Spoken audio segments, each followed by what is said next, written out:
Hi, I'm Zach Laws, I'm Shannon Jones. and we're going to be bringing you our Oscar predictions.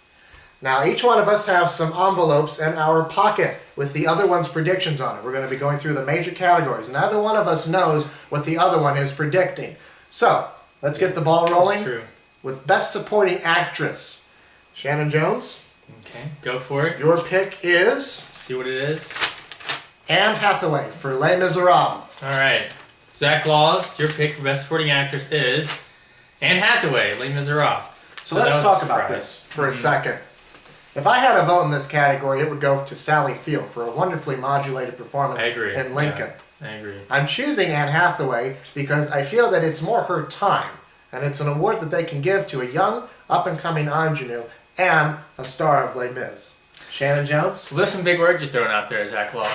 But no, I agree with you. I've seen both movies, and I wanted Sally Field to win too, honestly, because I love Lincoln, I love Sally Field. But I think Anne Hathaway is going to win just because the exact thing you said. She's an up-and-comer.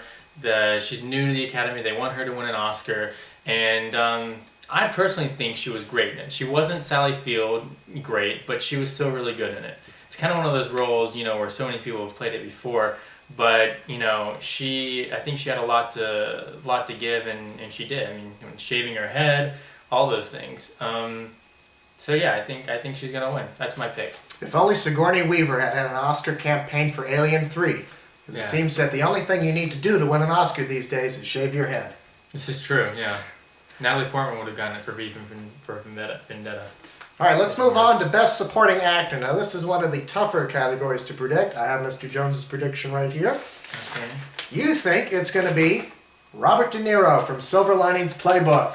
And you, Zach Laws, think it's going to be Robert De Niro for Silver Linings Playbook. Wow, I can't believe Shocker. we're both predicting him. I'm predicting De Niro. And let me be honest, this was the toughest category to predict because all 5 of the nominees in this category are so strong. I'm picking De Niro because I feel he has the greatest Oscar story. This is a man who hasn't been nominated for over 20 years. 20 years. Yeah. And he hasn't been doing great work for the past decade. Cape Fear, actually, was the last time he was nominated. That's right. That was 1991 for all of you aficionados out there. Yeah. He has been not nominated for as long as somebody else has been alive and able to drink. Yeah. That's true, my sister. The reason I think Robert De Niro is going to win is because it's exactly, Zach Laws, what you're saying here is true, but also because his performance is, for me, the most powerful part of Silver Linings Playbook.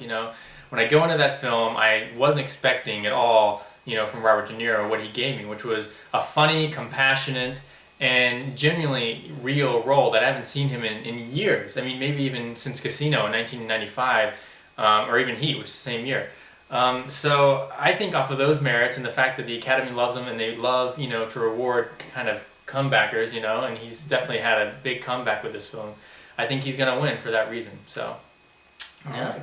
Well, we haven't disagreed yet. Let's see if we can in the next category. True. Best Actress. This is another tough one. All right, let's go for it. Shannon Jones, you predict? Let's see what I predict. Jennifer Lawrence for Silver Linings Playbook. It's true. And I see what Zach Laws predicted.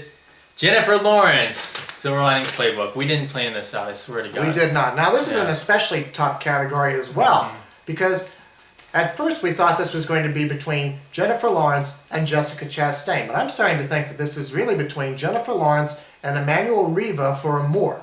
I'm picking Lawrence because she's won more awards than anybody else, and I know that's a shallow, fickle reason to pick someone, but I also think it has to do with wanting to reward Silver Linings Playbook. This is obviously a film that is well-liked within the Academy, and if they don't give it to De Niro, if they don't give it screenplay, I think they're going to go with Jennifer Lawrence. Shannon? That's true, yeah. It's not really interesting because we're not disagreeing, so we can't argue it, unfortunately. But yeah, I think Jennifer Lawrence too. I've seen Silver Linings Playbook twice now. I think it's a great film. I wouldn't care if it won Best Picture, to be honest with you. I don't think it will.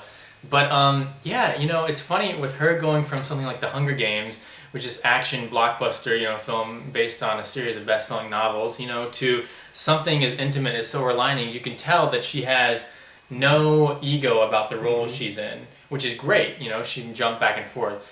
But yeah, first I thought it was Jessica Chastain because of the Zero Dark 30, but I'm said the Hurt Locker. I know I said the Hurt Locker, yeah. Sorry, Catherine Bigelow, it's not your year. But yeah, no, I think she's gonna win. So off those merits, you spoke again once for me. So Moving right along to Best Actor. Now, this is a tough one. Let's see who Shannon Jones predicts. It's really tough. We're gonna the same. I guarantee it. The same person. Daniel Day-Lewis in Lincoln. Oh, okay, yeah. I wonder if I have Zach something Laws different. predicts Daniel Day-Lewis in Lincoln, but I actually wrote DDL because Yes, and I would have been confused. I wouldn't have known who DD. I thought Denzel Washington at first. yeah, no, not at all. So let me talk. All right. I think Daniel Day-Lewis will win. Just because of the fact that, let's be honest, it was the best performance by an actor, period. That's right. This year. I mean, Denzel Washington is really good. You know, they have some other good parts. Bradley Cooper was good in Silver Linings. Joaquin Phoenix. In The Master. But I just, I think there's no comparison to what Daniel Day-Lewis did. You know, it's kind of like there's been so many great performances, but his just rises to the top. And the fact that he literally embodied, a dead president who's been dead for close to over 150 years now. Right, yeah. But it's just eerie, and it's not a parody. It's not an SNL skit.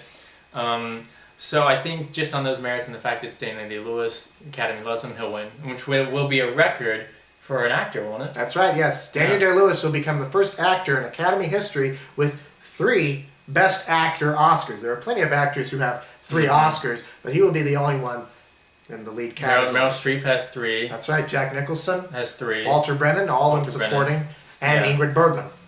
Yeah. And of course, Katharine Hepburn is the champ of 4 for Best Actress. That's true. I think that Daniel Day-Lewis is going to win because I think it's going to be the award that Lincoln gets. Yeah. If it's not going to get Best Picture and it's not going to win in any other categories, it's going to be Daniel Day-Lewis. And that will be the award for the film. Yeah. Now, coming up, we've got the toughest category probably, and that's Best Director. Now, we've agreed all this We time. haven't done that yet. We've got to disagree at some point. I feel like you're going to disagree with me. I don't know. All We'll right. see. Shannon Jones, you're predicting Steven Spielberg for Lincoln. There's no surprise there. And now, if All right, Zach Laws, you are predicting, could it be a shocker? Ang Lee for Life of Pi. That's right. Yes. Now this was a tough one for me. It's between Ang Lee and Steven Spielberg, with Michael Haneke waiting in 3rd place to sneak up and win. I'm choosing Ang Lee because I feel a lot of heat for him right now. I think that in both the cases of Ang Lee and Steven Spielberg, what you have here are Best Director wins as consolation prizes. They're not going to get the top award. Obviously, these are films that are well loved by the Academy. Lincoln has 12, Life of Pi has 11. To be honest, I don't know how to choose between these 2. Yeah, I don't even know if you can. But can we just talk for a second about why Catherine Bigelow, Tom Hooper, Quentin Tarantino, and Ben Affleck were all... Well, Quentin Tarantino I understand, but Ben Affleck, Catherine Bigelow, and Tom Hooper, why they were left out. And that's the biggest shocker. Because, we all think, okay, Spielberg, Ang Lee, whatever. But, yeah. I think a lot of it had to do with the fact that the DGA Awards were announced 2 days before the Oscar nominations were announced. I think That's that a true, lot of times when the director's branch is filling out their ballots, they look at the DGA nominations to sort of legitimize these contenders. Yeah. I think had they seen that list, Ben Affleck would have been legitimized, Catherine Bigelow would have been legitimized, and Tom Hooper would have been legitimized. The other thing that I think happened in the Best Director category is that so many people presumed that Ben Affleck or Tom Hooper or Catherine Bigelow would get nominated, that they decided to throw their number 1 votes to contenders who might not have gotten as many. Yeah. Michael Haneke, for instance, Ben Zeitlin for Beasts of the Southern Wild, even David O. Russell for Silver Linings Playbook, who did not look like a surefire nominee. Yeah. But here's the thing. I don't think...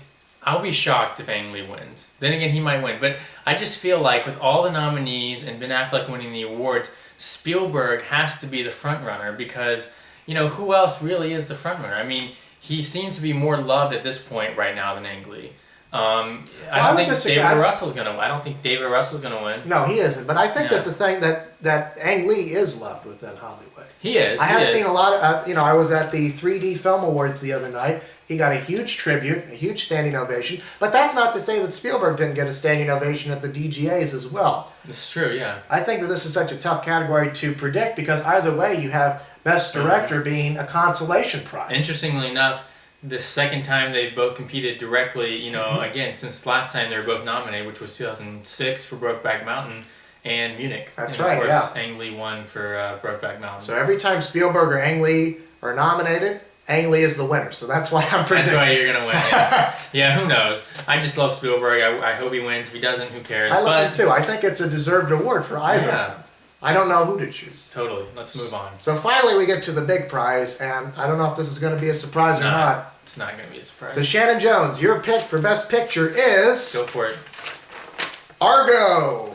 True. And surprisingly, I hate to admit this, I haven't seen it yet. Oh, Yeah.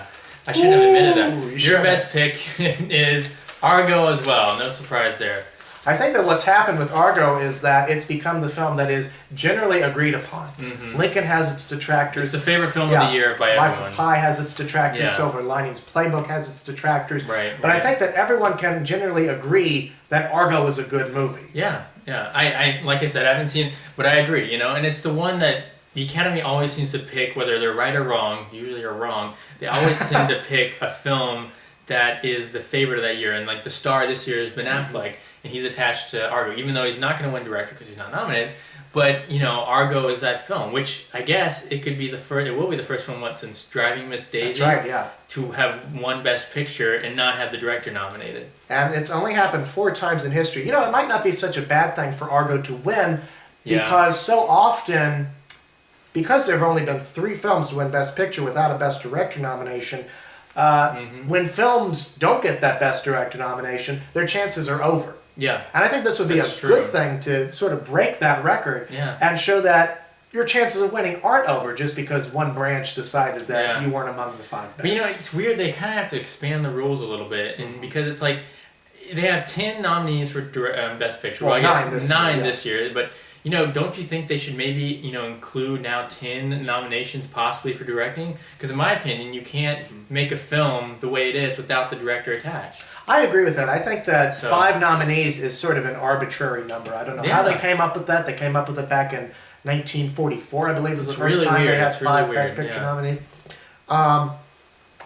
So yeah, I agree with you. They should open up the other categories. Why only have 5 Best Director nominees? Why only have 5 Best Actor nominees for that I don't matter? know. Yeah.